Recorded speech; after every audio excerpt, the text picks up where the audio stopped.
নমস্কার। গল্পে গল্পে পড়া চ্যানেলে তোমাদের সকলকে জানাই স্বাগত। আজকে আমরা আলোচনা করব দ্বাদশ শ্রেণীর চতুর্থ সেমিস্টারে থাকা নানা রঙের দিন এই নাটকের দ্বিতীয় পর্ব। প্রথম পর্বের আলোচনা তোমরা যারা শোনোনি তারা আমার আগের ভিডিওটি দেখে আসতে পারো। আজকে আমরা আলোচনা করছি নানা রঙের দিন অজিতেশ বন্দ্যোপাধ্যায়ের লেখা এই নাটকটির দ্বিতীয় অংশটি, যেখানে রজনী এবং কালীনাথ, রজনী চাটুর্যে নামক একজন অভিনেতা, তার জীবনের যে কাহিনী, তার নাট্য জীবনের যে কাহিনী, তিনি অভিনেতা হিসাবে যে সমস্ত অভিজ্ঞতার সম্মুখীন হয়েছেন সেই সমস্ত বিষয় নিয়েই এই আমাদের নানা রঙের দিন নাটক অজিতেশ বন্দ্যোপাধ্যায়ের লেখা এই নাটকটির মূল আলোচ্য বিষয়। তো যেখানে আমরা গত পর্বে শেষ করেছিলাম তার পরের অংশ থেকে আমি বলছি। রজনী নিজে বলছেন যে তখন আমার বয়স বেশি নয়, সবে এ লাইনে এসেছি, সারা দেহ মনে ফুটছে টকবক করে উৎসাহ। একদিন একটি মেয়ে থিয়েটার দেখে প্রেমে পড়লো আমার। বিশ্বাস করো, সে বেশ বড় লোকের মেয়ে, বেশ সুন্দর দেখতে ছিল মেয়েটা। ওর বাপের টাকা পয়সাও ছিল অঢেল। মেয়েটা বেশ লম্বা, ফর্সা, সুন্দর, ছিপছিপে গড়নের, উঠতি বয়স। আর মনটা ছিল দারুণ ভালো, কোনো ঘোরপ্যাচ নেই, সব ভালো তার। কিন্তু ওর মধ্যে কোথায় যেন আগুন লুকিয়েছিল। গ্রীষ্মের বিকেলে পশ্চিম আকাশে সূর্যাস্তের মেঘ যে আগুন লুকিয়ে রাখে, সেই আগুন। কালীনাথ, সে কি আশ্চর্য মেয়ে, কেমন করে বোঝাবো তোমাকে। অর্থাৎ রজনী চাটুর্যে তিনি তার জীবনে যে প্রেম এসেছিল সেই প্রেমের কথা তিনি বলছেন, কালীনাথকে সেই কথা বলছেন, সেই মেয়েটির বর্ণনা দিচ্ছেন, সেই মেয়েটির প্রেমে পড়ার কথা তিনি বলছেন। এমন গভীর ও টানা টানা কালো চোখ যে অন্ধকার রাতে একা একা ভাবলে মনে হতো সে যেন কোনো অচেনা দিনের আলো। কি অদ্ভুত হাসি তার, কি তার ঢেউ খেলানো রাশি রাশি কালো চুল।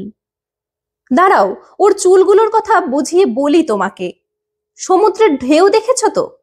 মনে হয় না ঢেউয়ে ঢেউয়ে এ কি আশ্চর্য শক্তি। কিন্তু জানো, যদি তোমার বয়স কম হতো, যদি দৃষ্টি থাকতো তোমার, যদি দেখতে ওর রাশি রাশি কালো চুলের ঢেউ, তাহলে তোমার ধারণা হতো কেমন করে দুর্গম পাহাড়কে ধসিয়ে দেয় পাহাড়ি নদীর দুর্গম খরস্রোত। কোন অমোঘ শক্তির গতিতে সমস্ত পাহাড় থরথর করে উঠে তীব্র আক্ষেপে ভেঙে চুরমার হয়ে যায়। মুহূর্তে প্রলয় ঘটে যায় পৃথিবীতে। তখন কি মনে হতো না তোমার, এ ঢেউ আমাকে ভাসিয়ে নিয়ে যায় তো যাক, আমাকে উল্টে পাল্টে দিয়ে যদি জীবনের খেলা খেলতে চায় তো খেলুক। সত্যি জানো, হঠাৎ মনে হয় আমি ওকে স্পষ্ট দেখতে পাচ্ছি, আমি যেন ওর মুখোমুখি দাঁড়িয়ে আছি, ঠিক যেমন এখন তুমি দাঁড়িয়ে আছো আমার সামনে। অর্থাৎ তিনি সেই স্মৃতিচারণা করতে গিয়ে সেই মেয়েটির প্রসঙ্গে কালীনাথকে বলছেন যে তার সেই চুলের যে সৌন্দর্য, অর্থাৎ তিনি তার রূপের সৌন্দর্যে মুগ্ধ হয়েছিলেন, তিনি প্রেমে পড়েছিলেন, সেই যে অনুভূতি, সেই অনুভূতিটা আজকে এতদিন পরে, এত বছর পরে জীবনের রঙ্গমঞ্চে দাঁড়িয়ে, নাটকের রঙ্গমঞ্চে দাঁড়িয়ে তিনি জীবনের যে আমাদের খেলা, জীবনের যে খেলা থাকে সেই খেলার কথা তিনি যেন এখানে বলছেন। আর একদিন তাকে দেখে মনে হয়েছিল ভোরের আলোর চেয়েও সে সুন্দর। আসলে কারোর প্রেমে পড়লে বোধহয় এরকমই হয়, তার সবটা শুধু সুন্দরই হয়, তার সবটা জুড়ে সৌন্দর্য বিরাজ করে। এবং সেইটাকে কত সুন্দর উপমায় তিনি ব্যক্ত করছেন আজকে এত বছর পরে দাঁড়িয়ে। তিনি তার সেই পুরনো দিনের কথা, পুরনো জীবনে আসা সেই মেয়েটির কথা এত সুন্দরভাবে বর্ণনা করছেন কালীনাথের সামনে দাঁড়িয়ে। সেই যে তার আমার দিকে সেই একরকম অদ্ভুত করে চেয়ে থাকা, মরে যাব তবু ভুলবো না তার সেই আশ্চর্য ভালোবাসা। ও শুধু আমাকে আলমগীরের পাঠ করতে দেখেছিল, আর কিছু নয়। আমার নিজের থেকে ওকে কোনো কথা বলতে হয়নি, রেখে ঢেকে সত্যি মিথ্যে কোনো কথা না। একদিন যেচে আলাপ করলো আমার সঙ্গে, তারপর ক্রমশ আলাপ থেকে ঘনিষ্ঠতা, ঘনিষ্ঠতা থেকে প্রেম। আর তখনকার দিনে আমার অ্যাক্টিং মানে সে একটা বিরাট ব্যাপার। তখন তো আমার বয়সও বেশি না, সামনে পড়ে রয়েছে ব্রিলিয়ান্ট ফিউচার। তখন নিজের ওপর কত জোর ছিল হে, তখন মনে মনে কত আশা, কত প্ল্যান। একদিন ওকে বললাম, অনেকদিন তো আলাপ হলো আমাদের, চলো এবার বিয়ে করি আমরা। এমনি করে আর কতদিন থাকবো আমরা? এবার আমাদের বিয়ের কথাটা তোমার বাবাকে বলি, কেমন? এইবারেই শুরু হলো আসল বিষয়। সেটা হলো এতদিন ধরে সবকিছু সুন্দর, সবকিছু ভালো, সমস্তটা ভালো। এরপর যেটা হলো, গলার স্বর ডুবে যাচ্ছে, অর্থাৎ একটা আচ্ছন্ন হয়ে যাচ্ছে, তার মনটা একটা স্মৃতিতে ভারাক্রান্ত হচ্ছে। ও কি বললো জানো? হ্যাঁ, আমি তোমাকে ভালোবাসি, চলো বিয়ে করি, কিন্তু তার আগে তুমি ওই থিয়েটার করা ছেড়ে দাও। থিয়েটার করা ছেড়ে দেব? কেন? ও যে বড় লোকের সুন্দরী মেয়ে, থিয়েটারের লোকের সঙ্গে জীবনভর প্রেম করতে পারে, কিন্তু বিয়ে নইব নইব চ। আমার মনে আছে সে রাত্রিরে কি যে পাঠ করেছিলুম, কি যেন কি একটা বাজে হাসির বই। স্টেজে দাঁড়িয়ে পাঠ করতে করতে হঠাৎ যেন আমার চোখ খুলে গেল। সেই রাত্রে জীবনে প্রথম মোক্ষম বুঝলুম যে যারা বলে নাট্যাভিনয় একটি পবিত্র শিল্প, তারা সব গাধা গাধা, তারা সব মিথ্যে কথা, বাজে কথা বলে।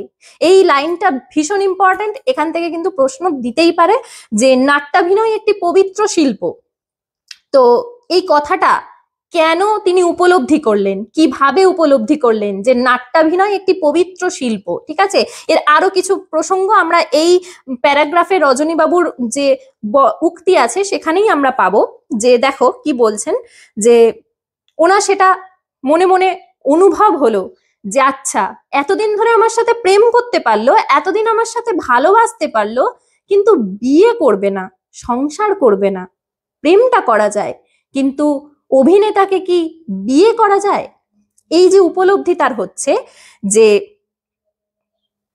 অভিনেতা মানে একটা চাকর, একটা জোকার, একটা ক্লাউন। লোকেরা সারাদিন খেটে খুটে এলে তাদের আনন্দ দেওয়াই হলো নাটকওয়ালাদের একমাত্র কর্তব্য। মানে এক কথায় একটা ভাঁড় কি মোসাহেবের যা কাজ তাই। আর সেই দিনই বুঝলুম পাবলিকের আসল চরিত্রটা কি। বোঝা গেল যে কোনো একটা বিষয়, কোনো একটা ঘটনা আমাদের সামনে এলে তবে আমাদের চোখটা খোলে যে আমরা ঠিক কি এতদিন ভাবছিলাম আর আজ কি ভাবছি। তো তারপর থেকে ওসব ফাঁকা হাততালিতে, খবরের কাগজের প্রশংসায়, মেডেল, সার্টিফিকেট, নাট্যাভিনয় একটি পবিত্র শিল্প, এসব বাজে কথাই আমি বিশ্বাস করি না। পাবলিক মহোদয় আলবাত হাততালি দেবেন, খুব প্রশংসা করবেন, সব ঠিক, কিন্তু যেই তুমি স্টেজ থেকে নামলে তুমি তাদের কেউ না। তুমি থিয়েটারওয়ালা, একটা নকল নবিশ, একটা অস্পৃশ্য ভাঁড়। তা বলে কি তারা তোমার সঙ্গে আলাপ করবেন না, চা সিগারেট খাওয়াবেন না? তা খাওয়াবেন, অনেক কথা বলবেন, আলাপ আলোচনা করবেন, হাসবেন, নমস্কার করবেন। তা নইলে বাইরে জাহির করবেন কি করে? ও অমুক আর্টিস্ট, হ্যাঁ হ্যাঁ ওকে আমি চিনি, ওর সঙ্গে আমার খুব খাতির, উনি তো সেদিন অব্দি আমার ঘর। সব ঠিক, কিন্তু কোনো সামাজিক সম্মান তুমি পাবে না। থিয়েটারের পরিচয়ে কেউ তার মেয়ে কিংবা বোনের সঙ্গে বিয়েও দেবে না, কখনো না। জানো, তোমার ওই পাবলিক মানে থিয়েটারের টিকিট কেনা খদ্দেরদের আমি কাউকে বিশ্বাস করি না।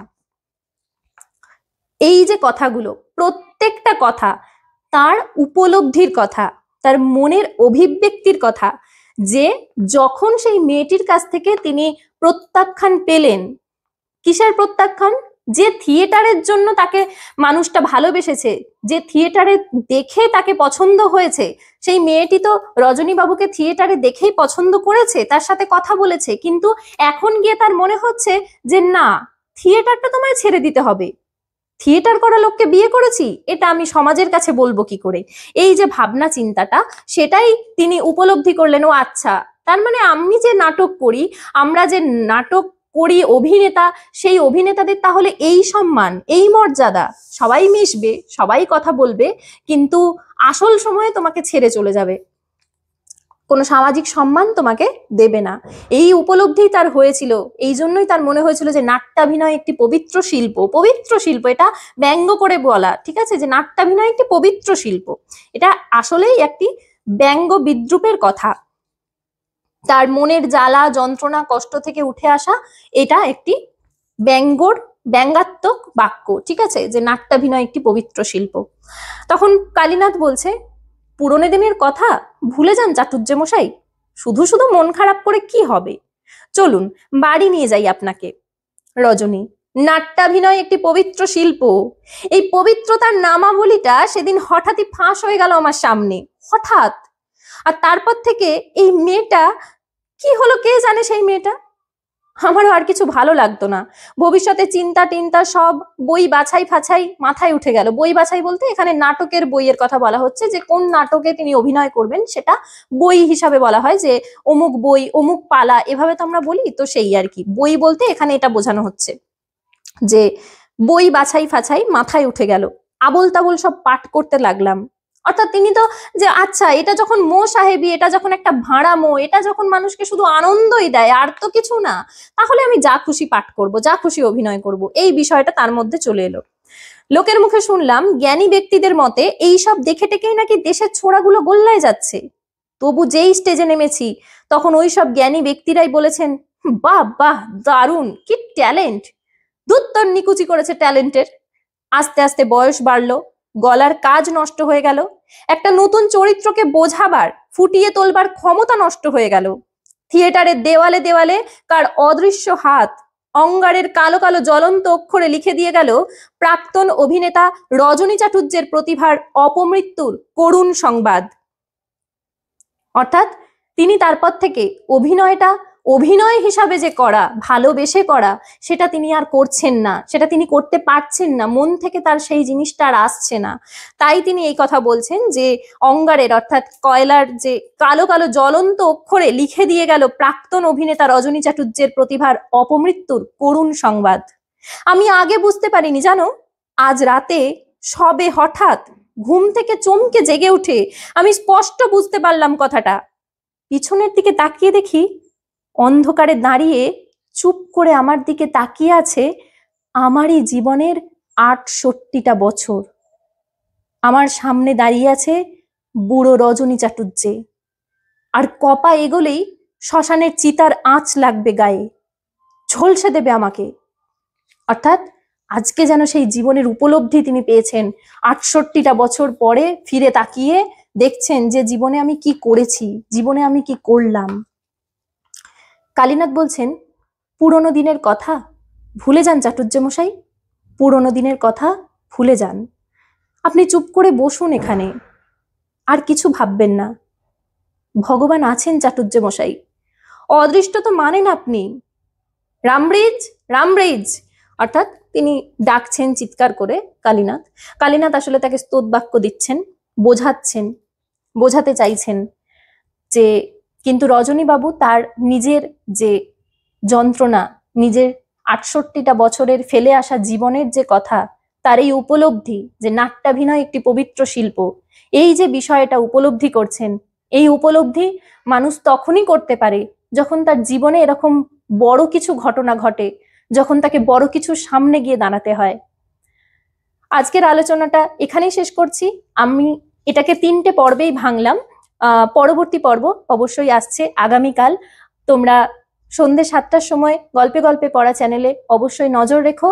আর ভিডিওটা কেমন লাগলো অবশ্যই কমেন্ট করে জানাও, ভিডিওতে লাইক করো এবং বন্ধুদের মধ্যে বেশি বেশি করে শেয়ার করে দাও, যাতে তোমার মতন তারা উপকৃত হতে পারে। আর অবশ্যই কমেন্ট করে জানাবে যে তোমাদের কেমন লাগছে, আর তোমাদের কোন কোন বিষয় নিয়ে তোমাদের ভিডিও চাই সেই বিষয়েও জানাবে অবশ্যই। আশা করছি তোমাদের ভিডিওগুলো ভীষণ ভালো লাগছে। আজকের মতন এখানেই শেষ করছি, দেখা হচ্ছে আগামী পর্বে।